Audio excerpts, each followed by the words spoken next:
नमस्कार.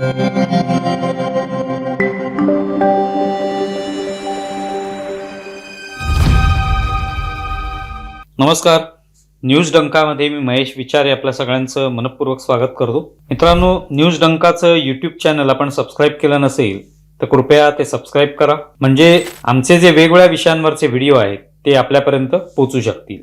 पश्चिम बंगालची निवडणूक झाली, ममता बॅनर्जी यांचं सरकार कोसळलं, तेव्हापासून देशातील राजकारणात प्रचंड घुसळण सुरू झालेली आहे. वेगवेगळ्या पक्षांच्या विलिनीकरणाच्या चर्चांनाही उधाण आलेलं आहे. खुद्द ममता बॅनर्जी यांनी काँग्रेसमध्ये आता विलीन व्हावं असा एक प्रस्ताव असल्याचं बोललं जाते.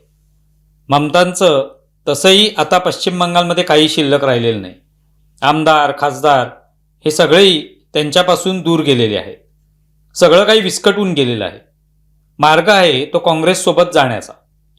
इकडे महाराष्ट्रात शरद पवारांच्या पक्षानेही काँग्रेसची वाट धरावी असा सूर उमटताना दिसतोय. अर्थात शरद पवारांकडून असे कोणतेही संकेत मिळत नाहीत, पण शरद पवारांचे अत्यंत लाडके असे उभाटा शिवसेनेचे खासदार संजय राऊत हे मात्र शरद पवारांनी काँग्रेसच्या मूळ वाटेवरून आता चालायला हरकत नाही असं म्हणत आहेत. राष्ट्रीय स्तरावर काँग्रेस आता मजबूत केली पाहिजे अशी सूचना त्यांनी केलेली आहे. गेल्या काही वर्षात शरद पवारांनंतर राष्ट्रवादी काँग्रेस पक्षाच्या हिताचा विचार संजय राऊत यांच्या एवढा कुणीच करताना दिसत नाही. सुरुवातीला उद्धव ठाकरेंच्या मनातील मुख्यमंत्री पदाची सुप्त इच्छा पूर्ण करण्यासाठी राऊत यांनी जी धावपळ केली, सिल्व्हर ओकवर ज्या बैठकात ते सहभागी झाले, ते पाहता शरद पवारांवर त्यांचा जीव आहे हे काही लपून राहिलेलं नाही. शरद पवारांसाठी खुर्ची घेऊन धावत जाणारे संजय राऊतांचं छायाचित्र विसरता येणार नाही. त्यामुळेच कदाचित ते शरद पवारांनाही सूचना करत असावे की त्यांनी आता काँग्रेसमध्ये विलीन व्हावं, त्यामुळे काँग्रेस अधिक मजबूत, ताकदवान होईल. पण मनात प्रश्न येतो की संजय राऊत यांची वैयक्तिक भूमिका आहे की उभाटा शिवसेनेलाही असंच वाटतंय की आता काँग्रेसला मजबूत करण्याचे पर्याय नाही. आधीच उभाटा शिवसेनेची अवस्था तोळामासा झालेली आहे. विधानसभा निवडणुकीत एकनाथ शिंदे यांच्या शिवसेनेने 57 आमदार निवडून आणले. तिथे उभाटाच्या खात्यात 20 आमदार जमा झाले. महानगरपालिकांच्या निवडणुकातही उभाटा पक्षाला मुंबई महानगरपालिका गमवावी लागली. इतर पालिकांमध्येही त्यांच्या हाती फार काही लागलेलं नाही. अशा परिस्थितीत आपण लटपटत असताना शरद पवारांना विलीन होण्याची सूचना करत काँग्रेसला मजबूत करण्याची एवढी घाई उभाटाला का लागली आहे असा प्रश्न निर्माण होऊ शकतो.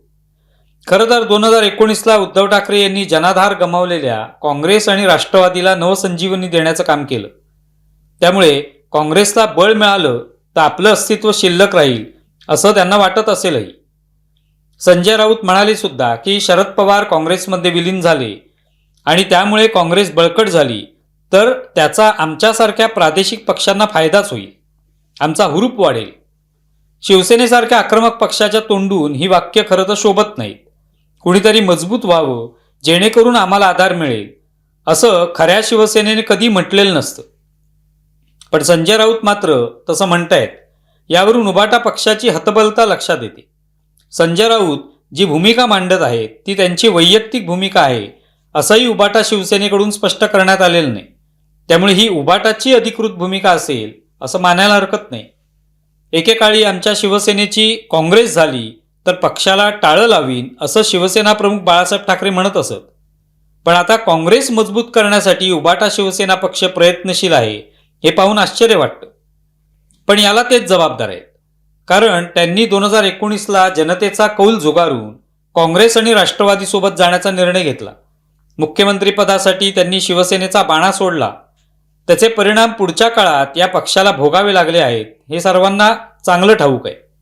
2.5 वर्ष उद्धव ठाकरे यांनी मुख्यमंत्री म्हणून सरकार चालवलं खरं, पण त्यानंतर त्यांचा पक्ष फुटला, अनेक कार्यकर्ते निघून गेले, चिन्ह, पक्षाचं नावही त्यांना गमवावं लागलं. आता भाजपाकडे जाण्याचा मार्गही बंद झालेला आहे. या परिणामांची पर्वा न करता अजूनही काँग्रेस मजबूत करण्याचा विचार उभाटा शिवसेना करते. संजय राऊत यांना काही वाटलं तरी शरद पवार असं पाऊल उचलतील का हा देखील प्रश्न आहेच. अर्थात तो पर्याय पूर्णपणे नाकारता येणार नाही. अजित पवारांच्या अकाली निधनानंतर सुनेत्रा पवार या राष्ट्रवादीची जबाबदारी वाहत आहेत. त्यांनी पक्षाचा कारभार हाती घेतल्यावर विलिनीकरणाच्या चर्चांना उधाण आलं होतं. 2 राष्ट्रवादींचं विलिनीकरण व्हायला हवं यासाठी बातम्या पेरणं तेव्हा सुरू होतं. पण सुनेत्रा पवारांनी विलिनीकरणाच्या चर्चांना पूर्णविराम दिलेला आहे. त्यामुळे भविष्यात पक्ष चालवायचा असेल तर शरद पवारांनी काँग्रेसमध्ये विलीन होण्याचं पाऊल उचलणं काही चुकीचं ठरणार नाही. मात्र सध्या तरी पवारांना त्याची गरज नाही, कारण निवडणुका अद्याप खूप लांब आहेत. पण भविष्यात आपली कन्या सुप्रिया सुळे यांच्या राजकीय भवितव्यासाठी काँग्रेसचा पर्याय त्यांना योग्य वाटू शकतो. मात्र संजय राऊत यांना शरद पवारांच्या विलिनीकरणाविषयी एवढा उमाळा का, असा प्रश्नही विचारता येऊ शकतो. मागे राज्यसभेच्या निवडणुकीवेळी शरद पवार यांचं नाव आधीच जाहीर करून संजय राऊत यांनी आपण शरद पवारांचे किती लाडके आहोत आणि शरद पवार हे आपलेही नेते आहेत याची चुणूक दाखवली होती. त्यामुळे आदित्य ठाकरेंचा शब्द खाली पडला होता. आता पुन्हा एकदा शरद पवारांना ही सूचना देण्यामागे संजय राऊत यांचा काहीतरी नवा प्लॅन असू शकतो. त्यावेळी शरद पवारांचं नाव घेताना 2028च्या आपल्या खासदारकीच्या निवडणुकीचा मार्ग मोकळा होईल अशी कदाचित अटकळ त्यांनी बांधली असावी. त्यासाठीच त्यांनी शरद पवारांचं नाव घेतलं आणि त्यांची राज्यसभा लढवण्याची कशी इच्छा आहे हे देखील जाहीर केलं. शरद पवारांचं नाव आल्यामुळे भाजपानेही त्या जागेसाठी आडेबिडे घेतले नाहीत. आता शरद पवारांच्या पक्षाची झालेली अवस्था पाहता त्यांनी काँग्रेसमध्ये विलीन होण्याचा विचार केला तर संजय राऊतांना त्या मार्गाने आपला खासदारकीचा मार्ग कदाचित प्रशस्त करता येईल अशी शक्यता वाटते. त्यासाठी ते राहुल गांधी यांच्या स्तुतीतही मग्न आहेत. राहुल गांधी यांच्या नेतृत्वावर कोणतीही शंका नाही असं ते वारंवार म्हणत आलेले आहेत. शिवाय राहुल गांधींशी त्यांचे वैयक्तिक चांगले संबंधही आहेत. महाविकास आघाडीत गेल्यापासून संजय राऊत यांनी राहुल गांधी यांच्याप्रती आपली आदरभावना वारंवार व्यक्त केलेली आहे. ज्या सामनामध्ये कधी काँग्रेसची एक बातमी प्रसिद्ध होत नव्हती त्या मुखपत्रात राहुल गांधींच्या बातम्या छापून येऊ लागल्या. हेच सगळं काही स्पष्ट करणार आहे. त्यामागे एक कारण असू शकतं, ते म्हणजे राऊत यांनी स्वतःसाठी एक पर्यायी मार्ग शोधून ठेवला असला पाहिजे. 2028मध्ये त्यांना पुन्हा खासदारकीची संधी उबाटाकडून मिळेल अशी शक्यता कमी वाटते. शरद पवार यांचं नाव राज्यसभेवर निश्चित झालं तेव्हा ही जागा उबाटा पक्षाची आहे असा दावा आदित्य ठाकरे वारंवार करत होते. प्रत्यक्षात तसं झालं नाही. त्यातून संजय राऊत आणि आदित्य ठाकरे यांच्यात बिनसल्याचं बोललं जातं. शिवाय आता उबाटाकडे आवश्यक तेवढे आमदारही नाहीत. ज्यांनी संजय राऊत यांना 2022ला निवडून आणलं ते सगळे आता NDA सोबत आहेत. अशा परिस्थितीत शरद पवारांना लवकर काँग्रेसमध्ये विलीन करून आपला मार्ग मोकळा करण्याचा विचार संजय राऊत करत असतील तर तसं राजकारण करण्याचा त्यांना अधिकार आहे.